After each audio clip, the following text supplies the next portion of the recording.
বৰ্তমান সময়ত মাটিৰ অভাৱ আৰু সেই সৰু এটুকুৰা মাটিত বহুতো খেতি কৰিব পাৰিনে? যদি পাৰি কেনেকৈ পাৰিনো? আৰু যাৰ ওচৰত মাটি নাই সিহঁতে টাবত খেতি কৰিব পাৰিবনে? এই সকলোবিলাকৰ কুৱেশ্যনৰ মই আনচাৰ দিম আপোনালোকক এই একাউণ্টৰ মাধ্যমেৰে এই সমস্যাবোৰৰ সমাধান দিবলৈ মই চেষ্টা কৰিম।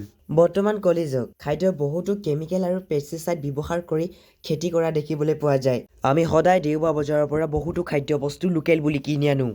সেইবিলাক খাদ্য সম্ভৱপৰ যে সেইবিলাক লোকেল নহয়, সেইবিলাক চালনীৰহে এটা অংশ। সেইবিলাক খাদ্য কিমান দূৰ লোকেল সেয়া আমি নেজানো। বহুতো বেলেগ বেলেগ ধৰণৰ কেমিকেল আৰু পেষ্টিচাইড ব্যৱহাৰ কৰি খেতিয়কসকলে 2 পইচাৰ কাৰণে অত্যাধিক কেমিকেল ব্যৱহাৰ কৰা খাদ্য আমাক খুৱাই আছে নেকি? আমি কি জহৰ খাই আছো নেকি? কিন্তু বৰ্তমান সময়ত এটা ডাঙৰ প্ৰশ্ন ওলাই আহে যে বৰ্তমান সময়ত মানুহৰ ওচৰত সময় নাই আৰু তাতোতকৈ ডাঙৰ কথা যে মাটিৰ অভাৱ। এইবিলাক সমস্যাৰ সমাধান আছেনে?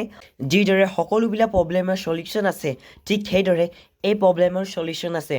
লাহে লাহে আগন্তুক ভিডিঅ'বিলাকক মই জনাই থাকিম যে কেনেকৈ ধৰণৰ কি কৰিলে সলিউশ্যন ওলাব, কি প্ৰব্লেম আমাৰ মাজত গুজৰি উঠিছে সেইবিলাক প্ৰশ্নৰ উত্তৰ আমি দি থাকিম। এই সমস্যাবিলাকৰ কথা কৈ থাকিলে কেতিয়াও খতম কৰিব নোৱাৰিম এই ভিডিঅ'টো। 2-3 পইচামান অধিক পইচাৰ কাৰণে খেতিয়কসকলে লোভীয়া হৈ পৰে আৰু বিভিন্ন ধৰণৰ কেমিকেল আৰু পেষ্টিচাইড ব্যৱহাৰ কৰিবলৈ বাধ্য যেন হৈ পৰে।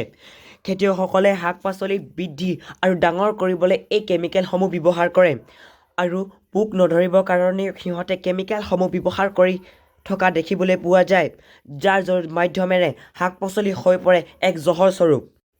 আৰু এই খাদ্য শাক পাচলিবিলাক খালে আমাৰ পেটৰ বিষ, মাথাৰ বিষ আৰু বমি ধৰণৰ সমস্যা দেখিবলৈ পোৱা যায় আৰু পিছলৈ গৈ থাকিলে লিভাৰৰ সমস্যাও দেখিবলৈ পোৱা যায় আৰু ফুড পয়জনিং যেন আজি সাধাৰণ বেমাৰ হৈ পৰিছে। আৰু সেইবাবে মই কম মাটিতে বিভিন্ন ধৰণৰ খেতি কৰিবলৈ চেষ্টা কৰিছোঁ।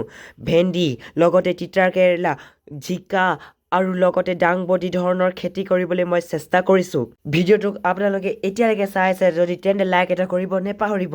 সকলোৰে কয় ৱাটাৰমেলন আৰু আমি কওঁ তৰমুজ। অসমীয়া সমাজত এটা প্ৰচলিত কথা যে তৰমুজ অসমত বৃদ্ধি কৰিব নোৱাৰি। এয়া কিমান দূৰ সত্য আৰু কিমান দূৰ অসত্য সেই কথা মই নেজানো আৰু সেইবাবে মই ৰুই চাইছোঁ অসমত তৰমুজ। ভিডিঅ'টো ইমান দখলৈকে চালে তেন্তে মোক ফ'ল' কৰি থৈ যাব নেপাহৰিব আৰু যদি ইউটিউবত চাই আছে তেন্তে চেনেলটো ছাবস্ক্ৰাইব কৰি দি বেল ন'টিফিকেশ্যনটো দবাবলৈ নেপাহৰিব। এইটো মোৰ প্ৰথমটো ব্লগ আৰু বৰ দীঘলীয়া ব্লগ নহয়। আগন্তুক সময়ত আপোনালোকৰ ফাৰ্মিং লগতে আমাৰ অসমীয়া কালচাৰটোৰ বিষয়ে জানিবলৈ পাব।